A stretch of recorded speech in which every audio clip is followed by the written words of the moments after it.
Je suis très heureuse de vous retrouver aujourd'hui pour une nouvelle émission du Journal d'une maman et nous allons parler crèche et des crèches Nursea sur Marseille. J'ai l'honneur de recevoir pour cela Madame Fanny Chaussler. Bonjour Fanny. Bonjour Vanessa. Merci beaucoup d'être venue parmi nous aujourd'hui. Donc Fanny, vous êtes la créatrice de Nursea. Vous allez nous expliquer un petit peu pourquoi vous en êtes arrivée jusque-là. Donc Nursea, ce sont des micro-crèches.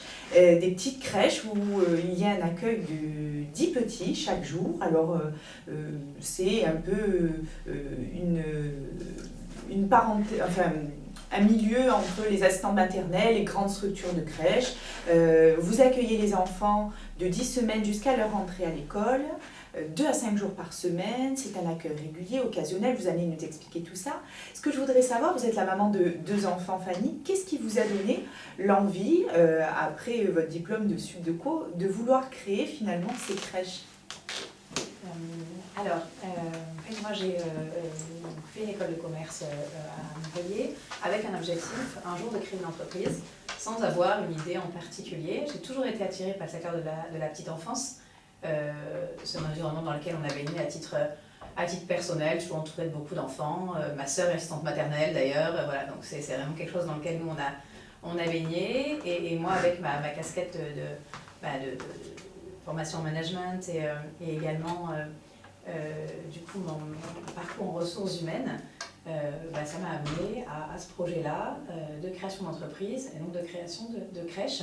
J'avais expérimenté la micro-crèche pour Victor, mon fils aîné, une petite structure à Marseille dans laquelle il a passé lui ses 3 années, juste avant que du coup je me lance et je crée Nursea. Alors, vous avez décidé de créer ces micro-crèches qui sont quand même un peu atypiques, retour à la nature, micro-crèche durable. Comment ça se passe chez Nursea avec ces 10 petits-enfants en fait?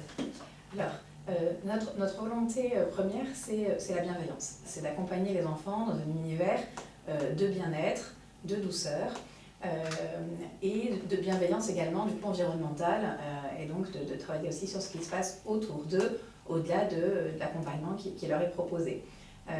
Donc c'était une volonté de ma part, moi je suis très impliquée à titre personnel dans ces sujets-là, que d'éliminer très tôt tous les perturbateurs endocriniens, tout ce qui sur le plan alimentaire pouvait être problématique pour les enfants, dans les couches. Enfin, on sait qu'on a régulièrement des sujets qui remontent maintenant.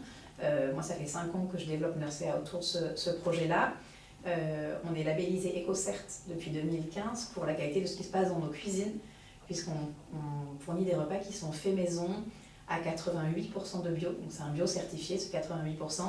La difficulté en général c'est les protéines, la viande et le poisson en bio, c'est souvent un sujet un peu compliqué. Mais c'est vrai qu'on fait très attention sur le plan alimentaire et sur le plan de ce qu'on leur propose de manière générale, pour le linge par exemple, pour les produits de soins, les couches qui sont des couches écologiques chez Nursea depuis 2015 également. On a eu toute une vague de sujets couches là, il y a à peu près 2 ans. Nous ça fait 5 ans qu'on est effectivement en couche écologique, en support lavable pour la majorité, pour éviter d'avoir à jeter coton et autres. Et là, on est engagé depuis cet été dans la labellisation Écolo-Crèche, qui est le label de référence sur l'écologie en crèche, qui est un label qui est très dense. On va à peu près mettre 12 à 18 mois pour obtenir la labellisation. Là, on est en pleine phase d'audit actuellement. Voilà. Mais on est sur la bonne voie parce qu'on pratique déjà très bien sur ce sujet-là depuis 5 ans. Alors, l'accueil à partir de 10 semaines, pardon. 10 semaines, ça fait tout petit. Donc, vous avez un endroit pour les tout petits, un endroit pour les plus grands. Alors, l'idée de la micro-crèche et l'intérêt de la micro-crèche, c'est que ce sont des espaces partagés. D'accord. Donc, tous les enfants vivent dans le même espace. Simplement, les plus grands apprennent très tôt à respecter l'environnement des plus petits, qui est matérialisé en général par un tapis et des coussins qui sont placés au sol. Et les grands comprennent très vite que dans cette zone-là, on ralentit, on ne court pas, on marche doucement, on s'approche en douceur. Et ils intègrent très vite en fait qu'il faut respecter l'espace des plus petits. Après, on a effectivement un accompagnement particulier pour les plus grands avec un espace qui leur est réservé pour le repas, pour le repos, également la sieste l'après-midi. Un endroit qui soit plus adapté quand ils ont besoin de s'agiter un peu plus que les plus petits. Alors dans une micro-crèche, si on prend un exemple d'une micro-crèche à Marseille, donc il y a 10 enfants, Est-ce que ce sont des enfants qui ont à peu près le même âge? Est-ce qu'il y a des micro-crèches où il y a plus de bébés et plus de plus grands? Ou c'est un petit peu en fonction des nouveaux arrivants? Alors, l'organisation des inscriptions chez nous, elle est réalisée par Erika, qui est une personne qui est vraiment chargée des relations familles, donc qui est dédiée sur ce sujet-là. Son travail, c'est d'équilibrer les groupes. D'accord. Donc effectivement, en fonction, en général, quand arrive la rentrée scolaire, des enfants qui partent parce qu'ils vont à l'école, et puis de ceux qui partent pour des déménagements ou autres, le travail d'Erika, c'est justement d'ajuster les groupes pour qu'on ait à peu près un tiers en gros, hein, et pour que le groupe soit équilibré, tant pour les enfants, qu'ils aient tous quelques copains de leur âge dans la structure, que pour les nurses qui accompagnent les enfants, qui ont effectivement besoin pour que leur travail soit plus simple, d'avoir un groupe qui soit plutôt hétérogène en fait finalement. Alors, on va parler un peu d'une journée type pour expliquer un petit peu à nos parents qui nous écoutent comment se passent les journées chez Nursea. Donc, vous avez l'accueil, je suppose. Alors, oui, l'accueil du matin, le travail qui est fait par l'équipe, en fait, le matin, c'est de créer des repères pour les enfants. Donc, l'idée, c'est de proposer pendant une longue période toujours le même jeu, placé au même endroit et au même moment de la journée. Donc, en général, le matin pour l'accueil. Ce qui fait que l'enfant, ça simplifie pour lui la séparation avec son parent parce qu'il va retrouver ce jeu ou ce livre et il sait que c'est son point d'accroche le matin en arrivant. Voilà. Même si l'équipe n'est pas la même, parce qu'elles sont 4 et du coup, ce n'est pas toujours les 2 mêmes personnes qui sont là le matin, l'enfant, pour lui, il a son repère, il sait qu'il va trouver son livre, sa peluche, son puzzle tous les matins. Ensuite, donc, ce temps d'accueil, on permet de durer jusqu'à 10h, donc nos parents d'arriver quand même assez tard. Avec des propositions qui sont faites aux enfants et souvent dans ce temps-là ça va être de la lecture et des temps de cocooning dans les tapis, dans les jardins également parce que toutes nos crèches sont équipées d'un espace extérieur donc l'été les accueils se font également dehors. Ensuite entre 10 et 11 c'est un temps de proposition donc là, en fait les adultes font une proposition plus précise aux enfants, les enfants que ça intéresse viennent participer et puis les autres font autre chose soit pour les plus grands et pour les plus petits. C'est également le temps d'intervention de Mathieu, notre psychomotricien, qui fait partie de notre équipe et qui circule sur l'ensemble de nos crèches, qui vient proposer des ateliers moteurs également aux enfants. Ensuite, le temps de déjeuner, avec un accompagnement avec la personne qui est dédiée en cuisine, qui vient accompagner les enfants pour présenter son menu. Parfois, elle a présenté les fruits et les légumes qu'elle allait cuisiner plutôt dans la matinée. Le temps de repas, donc le temps de repas en individuel pour les bébés, et en petits groupes par 3 ou 4 pour les enfants plus grands, avec des possibilités de fonctionner avec du buffet ou du plateau repas. Toute l'année, l'équipe en fait adapte au groupe d'enfants la manière dont elle propose le repas. Après le repas, il y a un temps de soins. Ensuite, le temps de repos, qui est classique pour les plus grands à une heure qui est globalement prédéfinie et qui se fait au rythme de l'enfant pour les plus petits, donc avec des réveils et des endormissements et des temps de repas qui sont complètement échelonnés dans la journée pour les tout petits. Après le temps de repas, il y a un temps d'éveil qui s'étale sur 3 quarts d'heure, 1 heure en fonction des enfants et de leurs besoins de sommeil, avec pareil un accompagnement doux à ce moment-là, chansons, lecture, tout en douceur. Ensuite le temps de goûter. À partir de 16h, de nouveau, les parents peuvent arriver. Et pour les enfants qui restent jusqu'à 19h, puisqu'on est ouvert jusqu'à 19h le soir, il y a de nouveau des propositions qui vont être faites par les adultes, avec toujours un temps de jeu à l'extérieur, et le matin et l'après-midi systématiquement. Donc soit pour les temps d'accueil, soit dans le temps de cœur de matinée ou cœur d'après-midi.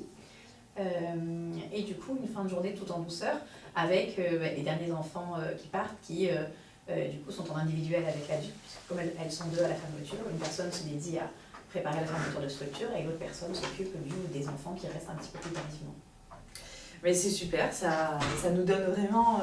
vous l'expliquez d'une manière où on peut très bien s'imaginer ce qui se passe pendant la journée de nos enfants. Qu'est-ce qui vous... Alors, vous êtes, je suppose, un petit peu dans toutes les crèches. Quel est le genre de personnes qui s'occupent des enfants? Alors ça, c'est les questions que les parents posent.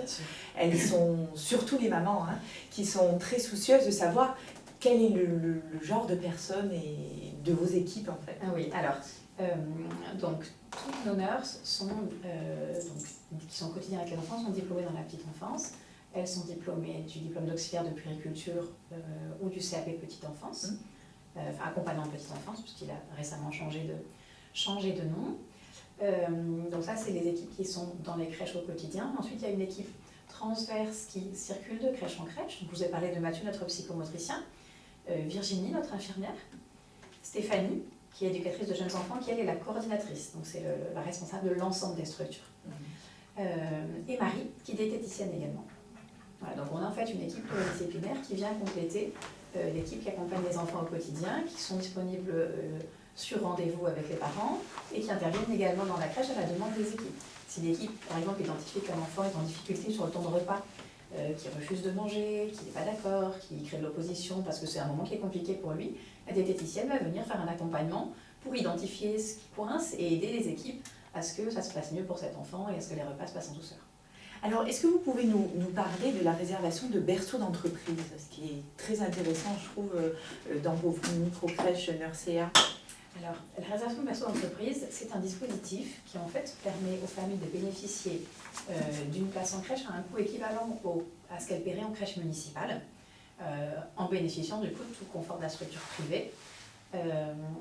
Et en fait, c'est de l'employeur, donc cofinance la place pour ses salariés. C'est possible quand on est soi-même chef d'entreprise, donc on a beaucoup de parents employeurs qui réservent pour eux-mêmes ou pour leurs salariés, et également des grandes structures qui réservent également pour leurs salariés. Donc c'est vrai que c'est un sujet qui prend de l'ampleur parce qu'il permet en fait aux familles d'avoir un budget crèche qui est équivalent à la crèche municipale, donc qui reste très raisonnable, en ayant accès aux structures privées avec un certain nombre d'avantages que ça peut présenter. Et donc là, c'est Erika qui, au quotidien, est le point de contact des familles et des employeurs sur ce sujet-là. On a une personne qui est dédiée, c'est important pour nous de pouvoir aussi accompagner les familles dans cette partie-là qui est un peu administrative et parfois il faut aller convaincre son employeur. Et Erika est là aussi pour accompagner les parents dans ce projet-là. Alors, on demande souvent par rapport aux inscriptions, est-ce que les inscriptions se font en septembre ou est-ce qu'une inscription peut avoir lieu en milieu d'année? Alors, chez Nursea, l'organisation est telle qu'en fait, on a des mouvements un peu toute l'année. On a par exemple, là, en fin d'année, on a 2-3 enfants sur nos crèches qui déménagent. On a des places qui se libèrent en cours d'année, auquel cas les entrées en cours d'année sont possibles. S'il n'y a pas de départ d'enfants, concrètement, on a des structures dans lesquelles on n'a quasiment pas de départ sur l'année, pas de place disponible, il faut attendre la rentrée. Donc chez nous, les inscriptions se font au mois d'avril pour la rentrée de septembre. Sauf pour les berceaux d'entreprise, qui sont des contrats pour lesquels on fait des inscriptions toute l'année, parfois très en avance. Là, on est en train d'inscrire actuellement des enfants pour septembre, déjà dans le cadre des berceaux d'entreprise.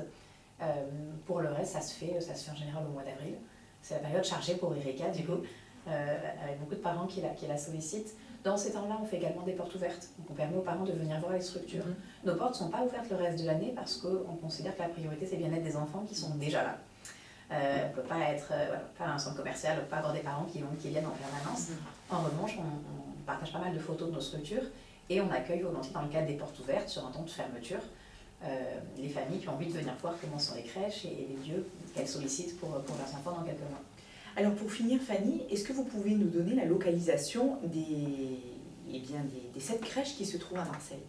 Alors, à Marseille, les structures sont donc à Baille, Sébastopol, La Caplette, Périer, La Blancarde, Foch et le Pharo. Les crèches de Foch et du Pharo sont des crèches qui ouvrent respectivement en janvier et en mars, donc en début d'année prochaine, pour lesquelles on a encore quelques petites places dispo. D'accord. Et donc vous avez une crèche qui est en préparation d'ouverture sur Avignon aussi? Exactement. On rachète une structure existante à Avignon, donc la structure fonctionne déjà et on démarre, nous on reprend cette activité-là à partir du début du mois de janvier, tout à fait. Alors une question qui me vient à l'idée, je pense que peut-être que les parents se poseront cette question, est-ce qu'on peut mettre un enfant 1 ou 2 mois par exemple en micro-crèche parce que c'est les vacances scolaires d'été et qu'on n'a pas d'autres moyens de garde, ou est-ce que ce sont des inscriptions sur de longues périodes? Alors l'accueil occasionnel est tout à fait possible. On a régulièrement des parents qui nous appellent parce que leur assistante maternelle s'est cassé la jambe, est arrêtée pendant quelques semaines et donc on sait prendre le relais et pallier pendant 1 semaine, 1 mois, 2 mois. Pendant les vacances scolaires, on a également du coup des places qui se libèrent parfois, donc on peut accueillir également des enfants. On est même sollicité parfois pendant les périodes de grève, ça nous arrive, et on sait également accueillir en dernière minute des familles. On a même des familles qui ont été chez nous, qui ont une place en crèche municipale et qui, pour des raisons économiques, ont fait ce choix-là. mais qui nous sollicitent pendant les vacances, par exemple, quand leurs crèches sont fermées, qui reviennent passer 2 ou 3 semaines chez nous. Et on est ravis de les accueillir également dans des temps plus courts. Vous êtes quand même très souple sur l'accueil, voilà, sur tout ce qui se passe. Enfin, c'est pas comme une crèche municipale où tout est carré, tout ça, mais c'est important de le faire partager aussi parce que c'est quand même assez libre, je trouve, et c'est ça qui fait la différence. Écoutez Fanny, merci beaucoup. Je pense qu'on a fait le tour de la question. Est-ce que vous avez des choses à rajouter pour que nos parents puissent encore mieux connaître votre crèche, bien qu'on a dit beaucoup de choses? Je pense qu'on a effectivement parlé de pas mal de choses. Voilà, là on continue nous, à développer nos différents projets. On va également développer notre propre cuisine. Ça c'est notre projet pour 2020. Donc on va cuisiner en fait dans un site unique pour l'ensemble de nos structures et pour également d'autres structures dans un second temps. Voilà, donc on est en préparation de notre projet cuisine centrale qui sera un petit peu en dehors de Marseille, voilà, et qui devrait voir le jour au tout début de l'année prochaine. Écoutez Fanny, merci beaucoup en tout cas d'être venue nous faire partager vos belles petites structures et encore plein d'énergie pour en ouvrir d'autres, pourquoi pas. Et puis je vous dis à bientôt. Merci Vanessa, à bientôt. Au revoir. Au revoir.